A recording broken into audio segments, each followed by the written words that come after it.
What is up guys, my name is Chris and welcome to another video review with Homes5, and today we're going to be taking a look at the BenQ RL2755HM console gaming monitor. That is the longest name for a review I've ever had to say, and it looks so much better when it's written down. So I've had this monitor in my possession for about 2 or 3 months now, and a massive shout out to BenQ for sending this through for me to use and keep as part of my setup. I now use this for all my streams. It's awesome. I've had a great experience using it so far, and I guess I want to share that with you guys today. Just my experience using the piece of hardware we have in front of us today, pros and cons, and just what I think about the monitor in general. So without any further ado, let's talk about all the pros and cons of the RL27 and I'll let you guys know my thoughts on it. First thing I'd like to talk about is the design or the actual visuals of the monitor in itself, and we'll only talk about the front because we don't really need to see anything from the back of the monitor. Around the front though, we do have just the plain black border and plain black look for the stand and the front of the actual monitor in itself. The BenQ logo front and center, and the RL series down on the front right hand of the little T-stand that we have at the front. Now this little piece in itself, the T-stand that I'm talking about, is actually a feature in itself. And I'm talking about the fact that this is a console gaming monitor. At the very front you have this kind of rubber T-stand which will let you rest your controls on the front of the actual monitor as well. So if you're playing on PS4, Xbox One, Xbox 360, PS3, even on Wii U if you have the Pro controllers, you can rest your controller on the front of this stand and fit up to 2 of them, and just kind of keep it there ready for you when you want to play. Now while it's something small but simple, I think it really speaks more to the fact that this is a console gaming monitor, and kind of emphasizes that and caters to that kind of audience, which I think is a really great touch that BenQ have added. Down the right hand side of the monitor, as you're facing the display, we can see 5 different buttons for the menu functions, as well as the power button down the bottom right that lights up green when your monitor is turned on. One thing I really like that BenQ have done with the menu buttons on the right hand side is they haven't actually labeled each individual button. Now while this seems like something subtle, I like the fact that you don't know what these buttons do until you start to explore them more and see what each individual button does when you're looking through that menu. As you do explore it, you can see a whole bunch of different customization options, not just for the picture profiles, but also for your sound and brightness and much more. And looking into that, I actually found that with there being no labels, I was more inclined to look at the different features that were built into the monitor when I set it up. While the buttons down the side of the screen provide a number of different options, one downside I did see is that you do need an image to be displayed on the actual display before you can interact with the actual menu. To explain this best, if I had been playing my PlayStation 4 and decided to power this off and then try and switch to my PC input, it would not let me bring up the menu through the side buttons unless there was an input coming through from the PlayStation at that time. This did cause a few frustrations with me wanting to change to my PC and have a dual screen setup, and instead having to then power my PS4 on to be able to change the input over to my PC.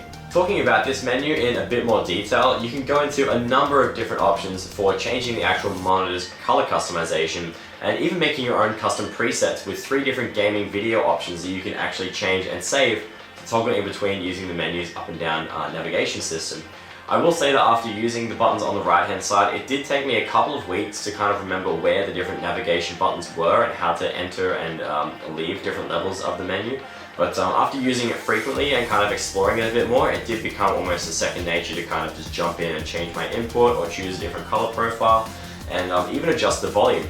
One great feature I do like about this monitor, with it being a monitor, generally you don't really get sound out of this, but with it being a console gaming monitor, if you don't happen to have a set of speakers or a headset with you, this monitor does actually have a set of speakers built into it. Now, you shouldn't expect a massive sound from this because it is a small or rather slim monitor, but if you are playing in the privacy of your own bedroom, for example, or in a small office, you do get enough sound to be able to use this and get a good experience out of the gameplay. This display we have in front of us right now is a Full HD 1080p display with a 60Hz refresh rate. Now that is perfect for the console gaming that you'd be looking to do on this monitor, with most games maxing out on PS4, Xbox One and Wii U at 60 frames per second, so you are going to get the maximum performance out of your console using this particular screen. Along the back of the actual monitor we have one VGA input for PC if you're choosing to use that, as well as a DVI input again for your PC if you're trying to use this as a dual monitor. We also have 2 HDMI ports in the back, as well as a headphone jack, a line-in 3.5mm for any external audio you'd like to play through the screen, and just your power socket at the very end as well. One of my favorite, but also one of the smallest features that comes on the RL27 is the headphone holder that's hidden away at the back left of the display. This does unfold, so you can put this away if you don't use it, but the little black and red tab folds out from the back of the monitor, so you can kind of hide your headphones away and off of your desk when you finish gaming. For those of you using the monitor for a large number of different video inputs, the back of the stand comes with a nice little red cable tie to keep all the different cables for your video inputs out of the way. One of the greater benefits of the RL2755 is the incredibly high response rate that this display has. With this display only having a 1 millisecond input lag, you can rely solely on your own reaction times as opposed to having to overcompensate and react faster than necessary with other displays having a much slower input lag.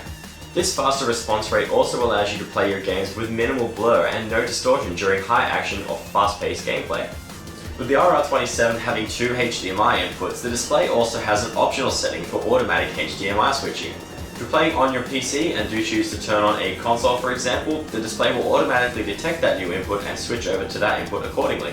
Overall, the RL27 has been an awesome monitor to use during the time it's been in my setup, with a great range of software and physical features, as well as the incredibly vibrant display we've got in front of us, which has made the console gaming that I've done all the more enjoyable and engaging. If you are looking to pick one of these up yourself, you can check out the link in the description below at mwave.com.au, with these monitors going for around about $350 Australian. Once again, a massive shout out to BenQ for giving us this monitor to review and to use in my setup now. This will actually be permanently as part of my YouTube and Twitch setup, so thank you so much for sending this through. If you guys have liked this review, then feel free to drop a cheeky little like down below the video, and if you'd like to see some more as well as some gameplay content, then feel free to subscribe to the channel. I don't upload too frequently, but when I do, I try and make some pretty decent content, so I hope you guys like it, and I will see you all in the next video. Thank you so much for watching, and catch you next time. Bye!